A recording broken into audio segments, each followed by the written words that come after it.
दिमाग तक वीर्य को पहुंचने में कितना दिन लगता है? यह सवाल हजारों सालों से इंसान के मन में घूमता रहा है। हर युवा कभी ना कभी इस बारे में सोचता जरूर है, क्योंकि बचपन से उसे अलग अलग बातें सुनने को मिलती हैं। कोई कहता है वीर्य सबसे बड़ी शक्ति है, कोई कहता है इसे बचाओ, यही दिमाग बनता है। कोई डराता है कि इसके निकलने से कमजोरी आ जाएगी, और कोई इसे रहस्य बनाकर पेश करता है। लेकिन असली बात क्या है, सच क्या है, यही समझना जरूरी है। मनुष्य के भीतर जो ऊर्जा है वही उसके पूरे जीवन को चलाती है। वही ऊर्जा शरीर में ताकत बनती है, वही सोच बनती है, वही भावनाएं बनती हैं और वही इच्छाएं बनती हैं। जब इंसान अचेतन होकर जीता है तब वही ऊर्जा केवल वासना में बहती रहती है। लेकिन जब इंसान जागरूक होने लगता है, ध्यान में उतरने लगता है, तब वही ऊर्जा धीरे धीरे बदलने लगती है। बहुत लोग सोचते हैं कि वीर्य किसी रास्ते से ऊपर चढ़कर दिमाग तक पहुंचता है, लेकिन यह बात प्रतीक के रूप में कही गई थी।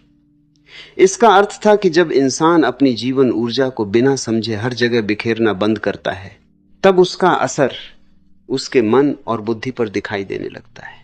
तुमने देखा होगा कि जब कोई इंसान हर समय केवल इच्छाओं में डूबा रहता है, उसका मन बेचैन रहता है, वह हर समय कुछ न कुछ चाहता रहता है, उसकी आंखों में स्थिरता नहीं होती।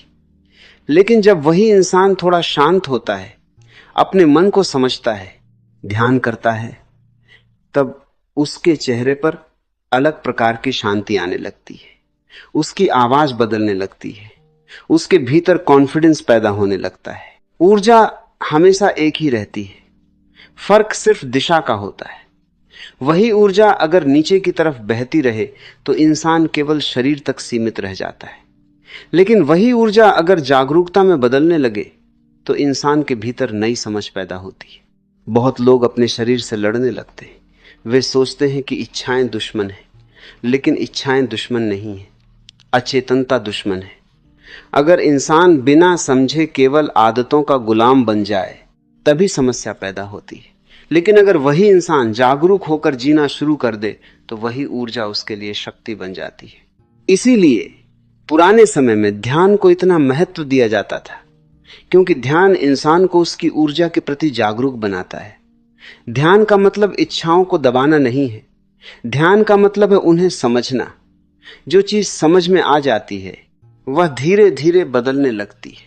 अगर कोई इंसान हर समय अपने मन में डर लेकर जीता है कि वीर्य निकल गया तो मैं कमजोर हो जाऊंगा, तो उसका डर ही उसे कमजोर बना देगा, क्योंकि मन का असर शरीर पर बहुत गहरा होता है। अगर मन डर से भर जाए तो शरीर की शक्ति भी नीचे गिरने लगती है।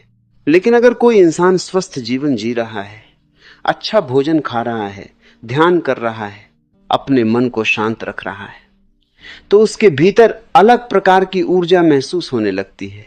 उसकी सोच साफ होने लगती है, उसका ध्यान मजबूत होने लगता है, उसकी आंखों में चमक आने लगती है।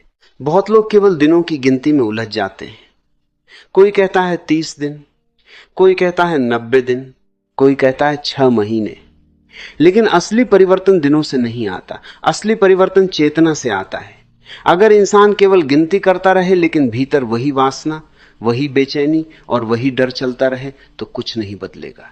पर अगर इंसान सच में अपने भीतर उतरना शुरू कर दे, अपने मन को देखना शुरू कर दे, अपनी आदतों को बदलना शुरू कर दे, तो धीरे धीरे उसकी ऊर्जा बदलने लगती है। तुमने देखा होगा कि जब कोई इंसान लगातार गलत आदतों में डूबा रहता है तो उसका चेहरा बुझा हुआ लगता है, उसकी आंखों में थकान दिखाई देती है, उसका मन जल्दी टूट जाता है, क्योंकि उसकी ऊर्जा हर समय बिखर रही होती है। लेकिन जब कोई इंसान अपने जीवन में अनुशासन लाता है, सुबह जल्दी उठता है, ध्यान करता है, अपने शरीर का ध्यान रखता है, तब उसके भीतर स्थिरता पैदा होती है। यही स्थिरता धीरे धीरे उसकी शक्ति बन जाती है। ऊर्जा को दबाने से कुछ हासिल नहीं होता। दबाई हुई ऊर्जा भीतर फ्रस्ट्रेशन पैदा करती है। इसलिए खुद से लड़ना बंद करो, अपने शरीर से नफरत करना बंद करो, क्योंकि जिस चीज से तुम नफरत करोगे वही तुम्हें भीतर से तोड़ देगी। समझ पैदा करो, जागरूकता लाओ। जब इंसान जागरूक होता है तब वह धीरे धीरे अपने जीवन की दिशा बदल देता है, उसकी इच्छाएं भी बदलने लगती हैं।